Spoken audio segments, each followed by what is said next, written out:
ಈದ್ ಮುಬಾರಕ್.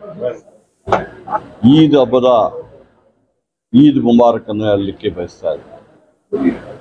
ಈ ಬರುವ ಬಕ್ರೀದ್ ಹಬ್ಬದಲ್ಲಿ ದೇವರು ಎಲ್ಲರಿಗೂ ಒಳ್ಳೇದು ಮಾಡಲಿ, ಶಾಂತಿ ಸಮಾಧಾನದಿಂದ ಜನಕ್ಕೆ ಬದುಕುವಂಗಾಗಲಿ, ಎಲ್ಲ ಕಷ್ಟ ಕಾರ್ಪಣ್ಯಗಳನ್ನು ಹೋಗಲಾಡಿಸಲಿ ಎಂಬುದಾಗಿ ದೇವರಲ್ಲಿ ಸಮೇತ ನಾನು ಪ್ರಾರ್ಥನೆ ಮಾಡ್ತಾರೆ.